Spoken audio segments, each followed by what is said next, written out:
Je me souviens d'un rêve que j'ai fait. Enfin, je sais pas si c'est un rêve, ça doit être un rêve parce que je me souviens de cette image en noir et blanc. Non, ça doit être un rêve où j'étais dehors toute seule dans mon quartier près de la table de ping-pong du club ado. Maintenant, ça existe plus. Ils ont tout démoli. Mais bon, j'étais là, même pas à la hauteur de la table de ping-pong. Je mesurais même pas à la hauteur de la table de ping-pong. Il y avait mon père et sa femme qui étaient dans la salle. Il y avait un bar dans la salle. Donc j'étais en train de boire un verre d'alcool ou plusieurs. Moi j'étais dehors. Et à un moment temps, il y a la femme à mon père qui vient, qui soulève sa jupe et qui pisse à mon nez. J'ai vu ses fesses et tout, qui pisse à mon nez.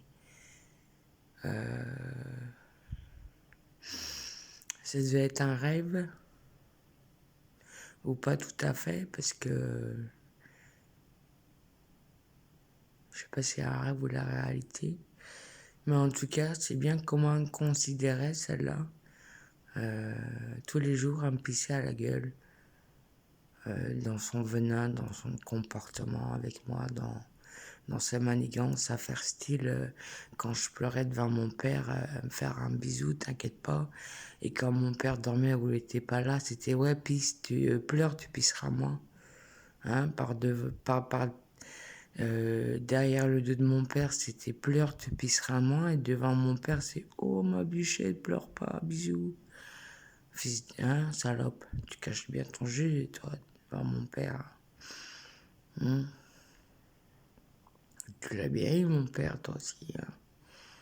C'est à force de le gueuler dessus, je crois que c'est comme ça qu'il a arrêté de boire.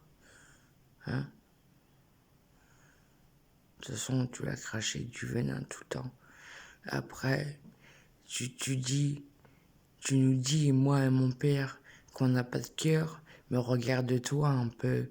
Regarde-toi un peu. Qui c'est qui a plus de cœur ou pas de cœur pour les autres? Hein? Tu peux me dire? Pas prendre les gens pour des cons. Hein. Toi qui as travaillé à la DAS, qui s'occupait des enfants placés, vu comment tu m'as traité, je me demande comment tu traitais les gosses placés. Hein. Parce que vu comment tu traitais la propre fille de ton conjoint, ne me dis pas que c'est comme ça que tu aimais ton conjoint ou que tu aimais la fille de ton conjoint. Tu m'as toujours dit mes enfants, mes enfants, mes enfants, mais moi je faisais jamais partie. Hein, tu m'as toujours mis à l'écart, t'as bien fait la différence entre tes enfants et ma gueule. Hein. T'as bien fait la différence entre... Hein. Enfin bon. De toute façon, vous m'avez jamais donné la place auprès de mon père, déjà d'une. Auprès de vous, je n'ai rien à cirer, mais on vivait tous ensemble. Hein. Moi, les meilleurs moments que j'ai passés, c'était avec vos petits, les petits de Véronique et les petits de sa fille. On jouait aux jeux de société.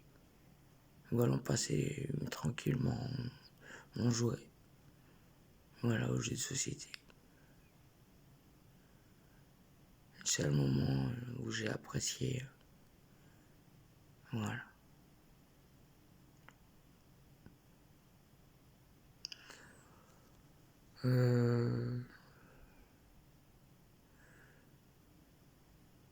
Pour vous dire quoi d'autre encore? Oui, quand j'étais petite dans cette famille, j'ai eu des attouchements sexuels par l'un de ses fils qui était majeur. Moi, je devais avoir 7-8 ans. Lui, il était majeur. Il devait avoir 18-19 ans. Je sais pas quel âge j'avais exactement. Je dormais tout seul dans une chambre. Lui, il est venu faire des attouchements sexuels. Moi, par la peur, je n'osais pas crier. Plusieurs fois, il m'a touché sexuellement avec ses doigts. Il m'a pris ma main aussi pour mettre sa verge dans ma main. Et voilà quoi.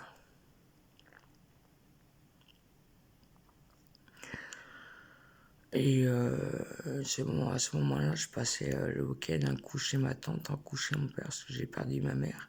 Et mon père n'avait pas le droit à ma garde. Donc j'étais chez ma tante la semaine. Des fois, le week-end, je passais chez mon père avant que j'aille chez mon père. Je retourne chez mon père vivre. Et donc, j'étais chez ma tante et mon père devait venir me chercher pour aller chez lui. Et si je me souviens, j'ai dit à ma tante, non, non, je veux pas y aller, Ludovic me touche la nénette, je veux pas. Là, on a parlé directement à mon père. Directement en retour, ils ont pris Ludovic à part. Apparemment, il a nié. Il a dit non, c'est pas vrai. Les choses sont restées comme ça. Moi, je me suis fait passer pour une menteuse. Les années passent. Le gars, Ludovic, se suicide. Il se pend dans sa salle de bain. Et moi, j'avais 13 ans. Et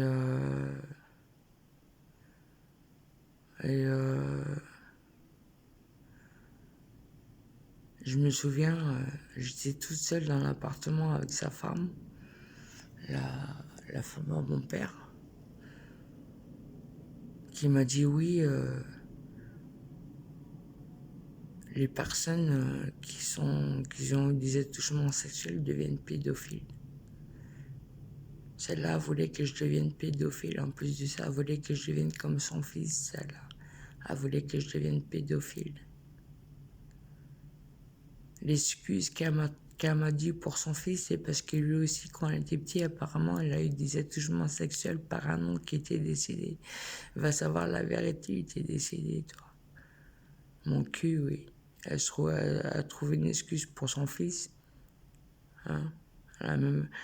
Et quand je dis ça au père de ma fille, après, au bout des années après, je dis ça au père de ma fille, parce que de ce côté-là, j'avais des problèmes, il a vu que j'avais des problèmes. Donc je lui dis, j'ai eu des attouchements quand j'étais petite, il direct, il m'a dit, viens, on va voir tes parents. On a été, l'autre, cette femme, elle était là. Il y avait mon père, sa fille, Véronique.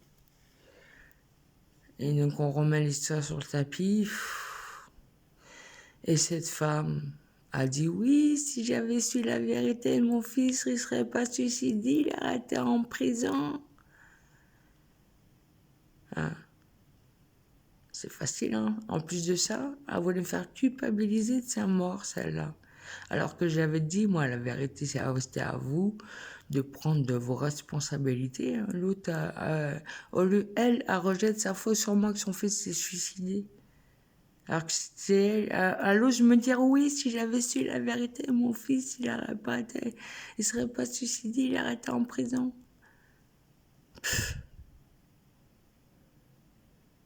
Elle joue bien son rôle, celle-là aussi. Cette garce, cette sorcière.